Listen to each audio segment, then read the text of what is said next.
Hello, everyone. This is Miss Reininger, and today we are going to learn about shapes. Now, what a shape is where you draw a line and you draw it continuously until it never ends, and that makes a shape. So I want to show you here. I've got a chart that I made of shapes. So for example, if I draw a curved line, like we learned about lines last week, if I draw a curved line continuously until it never ends, it could make a circle or an oval. If I draw 4 straight lines, it could make a rectangle or a square, and so on. So when you draw a line continuously, it makes a shape, okay? Now let's talk about some different kinds of shapes. So these round shapes right here are called circles. Can you say circle? Okay, very good. These round shapes right here that look like circles, but they're a little bit more stretched out, those are called ovals. Can you say oval? Very good. Right here, we have 4 straight lines that are connected. This one looks a little bit more stretched out than this one. This one is called a rectangle. Can you say rectangle? This one right here is also 4 straight lines, but they're all the same size. And this is called a square. Can you say square? Very good. Right here, this looks like a square that has been flipped sideways. But since it's flipped the other way, this is called a diamond. Can you say diamond? All right, very good. And right here, we have something that looks like the moon, and it's called a crescent. Can you say crescent? Very good. Right here, we have a shape that kind of looks like a house to me, and it has 5 sides. So let's count them. 1, 2, 3, 4, 5. And that is called a pentagon. Can you say pentagon? Very good.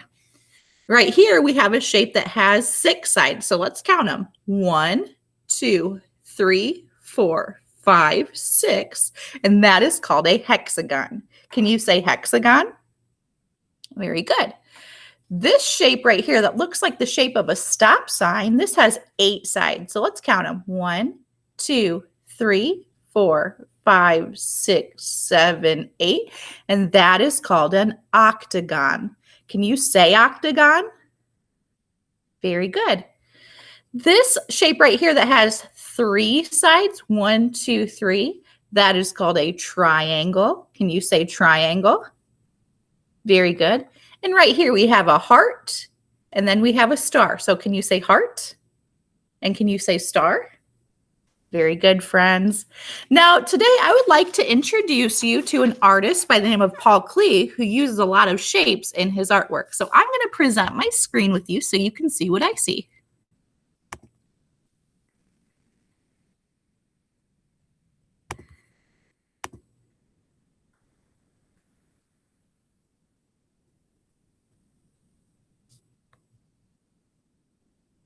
Okay.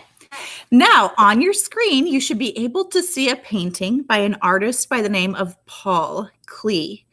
Now, this is called Castle and Sun, and it was painted over 90 years ago in 1928. The media, that's the materials that he used to create this artwork, that he used is called oil paint, and somebody owns that. So it's in a private collection when somebody owns this work of art and it's not in a gallery or an art museum somewhere. Okay, now back to shapes. How many different kinds of shapes can you see in this painting by Paul Klee? So go ahead and examine it.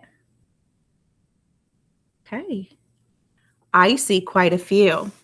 So if you see my cursor right here, it looks like a little arrow. I see a square here. Remember, those are the shapes that have 1, 2, 3, 4 sides, and all the sides are the same size. I see rectangles. So rectangles look a lot like squares because they have 4 sides, but they look more stretched out. So all the sides are not the same size. I see triangles. So triangles have 3 sides. I see a circle for the sun. I even see a half circle down here at the very bottom. So we have many kinds of shapes that create this castle and sun. Okay, so I'm going to stop presenting because I would like to show you what we are going to do in art.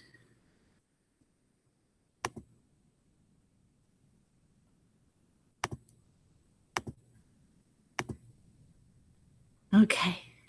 All right, so you should be able to see me now. So today we are going to draw shapes and we are also going to make a castle. So if you can see on my castle, I have a lot of different shapes. I have rectangles, I have triangles, I have circles, I have squares. I even have kind of a half oval right here. So we have a lot of different shapes. So to begin this project, we need to first gather our materials. So I'd like to show you what materials I have here. So I'm going to change my screen.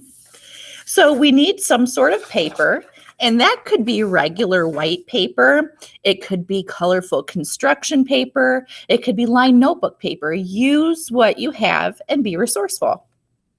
The other thing that we need is something to draw with. So you could draw with a pencil, you could draw with a marker, you could draw with crayons. Use what you have. Today, I'm going to use crayons to draw with, and also get something that you can add color with so you have a nice and bright castle. So you could color with crayons, you could color with markers. Today, I'm going to switch it up and I'm going to draw with crayons, and then I'm going to add color on the inside with watercolor paint. So watercolor paint looks like this. Now, if you don't have watercolor paint, you don't have to paint. You can use something else and that is totally fine. Another thing about the paint, if you want to paint for this project and you have the paint, make sure you ask your parents' permission to use it, because you don't want to make a big mess when they're away or something like that. Okay, so let's get started. The first thing I want to do is I want to make the ground for my castle. So I'm going to get a green crayon and I'm going to color some nice green grass across the bottom of my page. Now I'm drawing upside down so that you can see it the right way. Okay. Next, I want to get a color to outline my castle and draw my shapes. I'm just going to use black because I can add color on the inside later on. Okay, so what I want to do is I want to start by drawing this big rectangle right here. Okay, so that's what I'm going to do first. So to do my big rectangle, I'm going to draw a line across the bottom, then do a line up on each side, just about halfway up your page. And it doesn't have to be perfectly straight. It doesn't have to be perfect in any way. Just try your best. And at the end, yours is going to look very different than mine, and that's a good thing. And then I'm going to connect this side to this side to make my rectangle. Okay, so that's the center of my castle. Next, I want to draw a tower on each side of that rectangle. Okay, so to do that, I'm going to follow this line up, and then I'm going to go a little bit past it. Then I'm going to go over, and then I'm going to go down back to the ground where I'm going to connect it again. So you can see that made a nice long rectangle right there as well. I'm going to do the same thing on this side. Now I'm going to start at the bottom and follow this line up.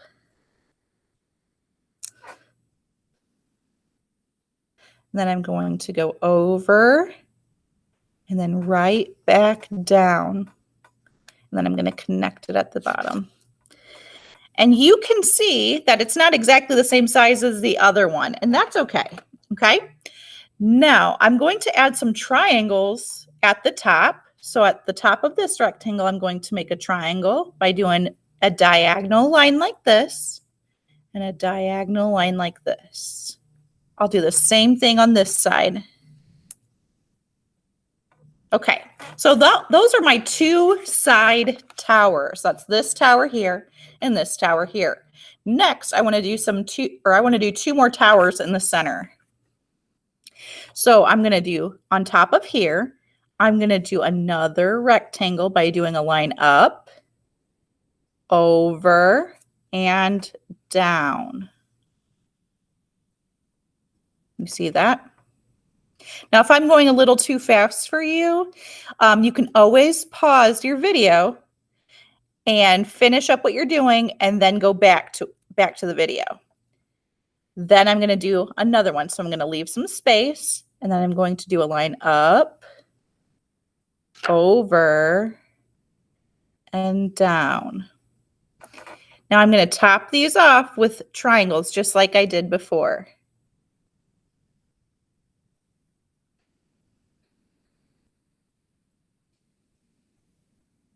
Okay.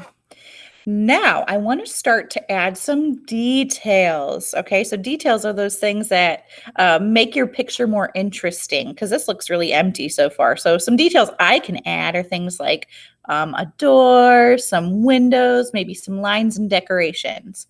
So I'm going to go back to this box down here, and I'm going to do a great big half of an oval to be the door. So watch me first, and that seems to help. It looks kind of like a rainbow. So I go up, around, and down. And that is going to be my door. Now I could add a little circle or a handle right here and be done with it, but I want to add some extra detail. So I'm going to follow it along on the inside, and I'm going to do that again. You don't have to do this unless you want to. Okay, so there's my door, and I'll add a little circle and color it in for the handle.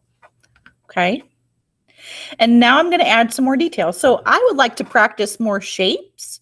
So I'm going to draw some different kinds of shapes for the windows. So I'm going to draw some windows on these towers. So I'm going to draw some little square windows. Why don't you think about some different shapes that you could draw for the windows? You don't have to do the same as me. Maybe you could practice drawing some hearts for windows. Maybe you could do circle or oval windows. So think about the different kinds of shapes you would like to do for your windows. It does not have to be the same as mine. Maybe I can do some circles and some triangles.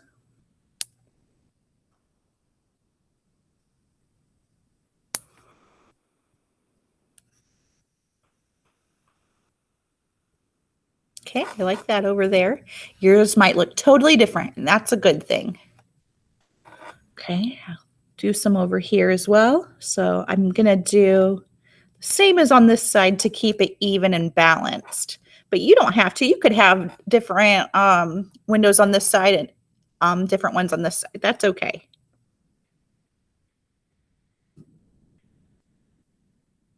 And it does not have to be perfect. Just try your best and have fun. Okay, so now I have my windows and the towers. Now I think I want to add some more details. So I'm going to draw lots of different kinds of lines like we practiced last week to add more details inside of my castle. So I think I'm going to do some curved lines and actually wavy lines. So wavy lines. You can decorate yours however you want. You don't have to put wavy lines like me. You could draw some other details. Maybe if you want to make some bricks or you want to make more windows in here, that is totally up to you because you are the artist.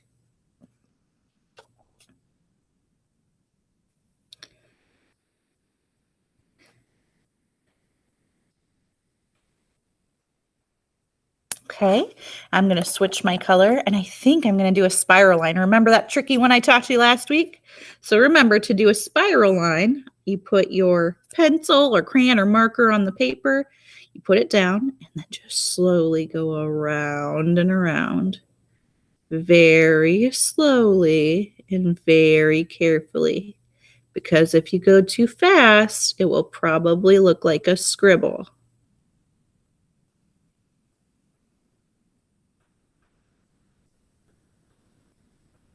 Okay, I'm going to do another one here to balance it out. So I'm going to put my crayon on the paper and very slowly and carefully swirl around and around.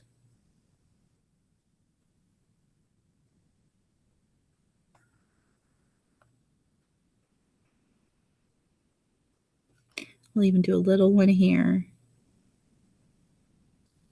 Now remember, you can do whatever kinds of decorations you'd like and details. Okay, I think I want to put some flags at the tops of my towers. So to do flags, if you want to do flags, you just do a line coming out of the top point of the triangle. And then you draw a little triangle right off of that, and that makes a flag. Okay, that's a really easy flag. So I'm going to do it on all my towers. So I'm going to do a line coming out of the top point, and then a little bitty baby triangle right at the top.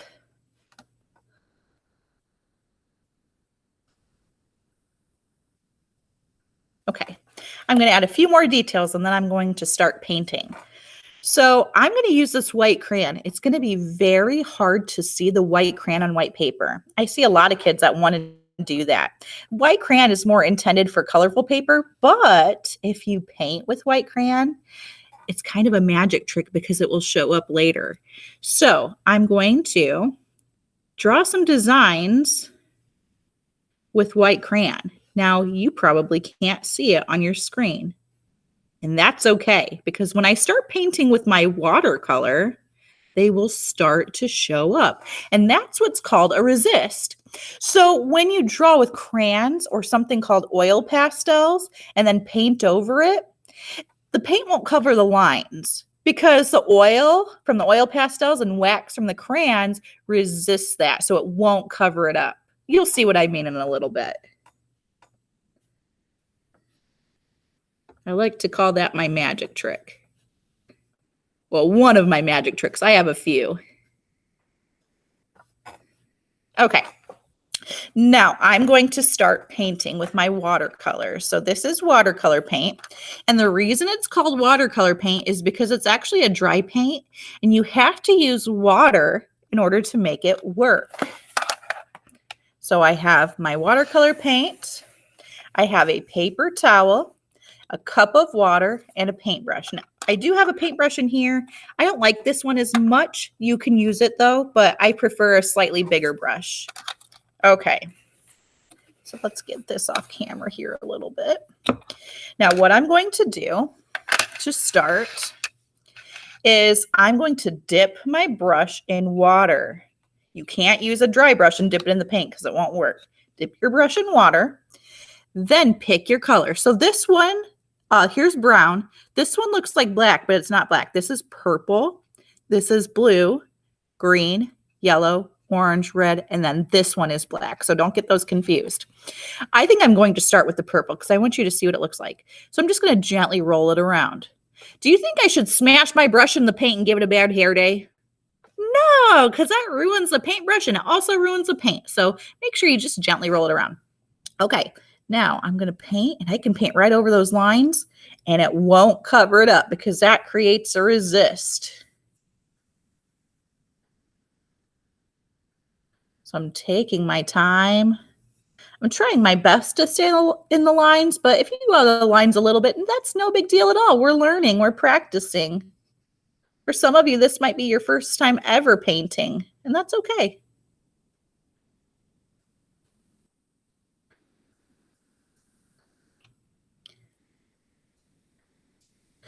Now, don't keep painting the same spot over and over. If you keep painting the same spot over and over, it will probably make your paper rip. So once it's covered, move on to a white spot and fill the empty spaces in. Another thing is don't push your brush too hard on your paper, because if you push your brush too hard on the paper, that could also rip your paper.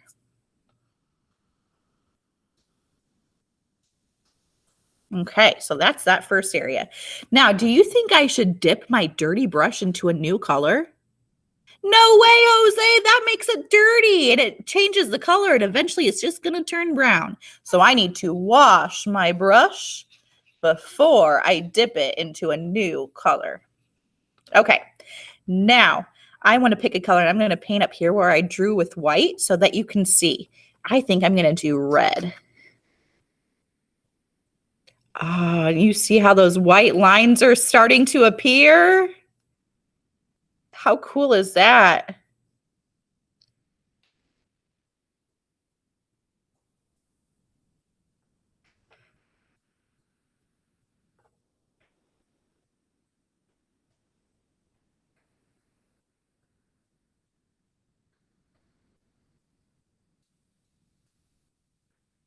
See? How neat. Okay, now I'm going to wash my brush and I'm going to get a new color and I'm going to purposely go outside the lines because I want to teach you another magic trick. Okay, I think I'm going to get some green here. And say I'm painting and whoops, I go out of the lines like that. Well, there is a trick. It's not going to fully go away, but if I wash my brush and then dry it really, really well in the paper towel, get it super duper dry and go over it, I can at least lighten it a little bit to where later on I can paint over it. Now, that's not a very good indication. I want to do it again. I think I let it dry a little too much. So say I go all the lines. I dry my brush and then I go over it and I can soak most of it up. That did better that time. Okay, so you can't give it any time to dry or else that's going to happen. Okay, now I'm going to wash my brush. I'm going to continue painting.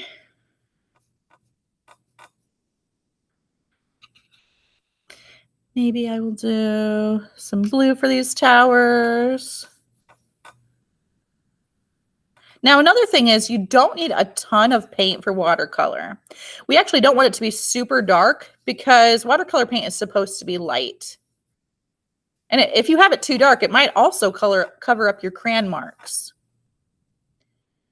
So if you use the paint the way it's intended to, your resist will work just fine.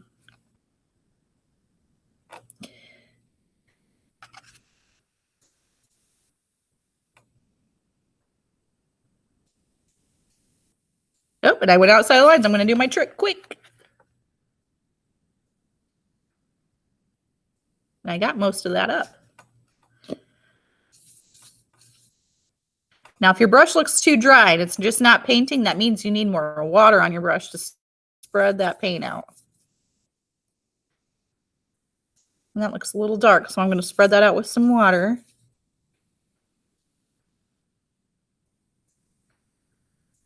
And it's okay if you go out of the lines a little bit.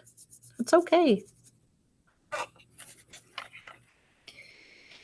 Now I'm going to wash my brush, and I think I'm going to get some orange here for the tops.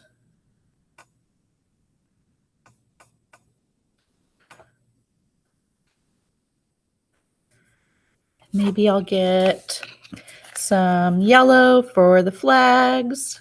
I'm just using the tip of my brush to get these little tiny areas. And then finally, since I have so many spaces where I went out of the lines and I don't like the way that looks, I'm going to paint a background to hopefully cover that up as much as possible. Now, if it doesn't work, it doesn't work. I still have a lovely painting regardless.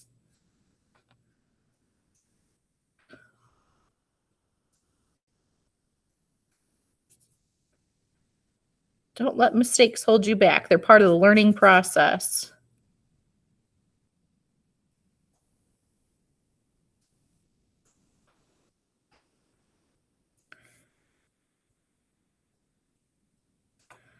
And that covered that up pretty well, actually. Okay, and then I'm going to stop there. So you can pretend like I've painted this whole thing. So in the end, you'll have something like this, although yours will look different because you're all different artists, and maybe you've added a background. So today, we learned about shapes and how shapes are where you take a line and draw it all the way until it connects. Shapes are used a lot in art. We looked at Paul Klee's art. We particularly looked at his castle and sun painting. And then we created our own castle using shapes. So I hope you have a great day. Have fun creating, and I will see you next week. Bye-bye.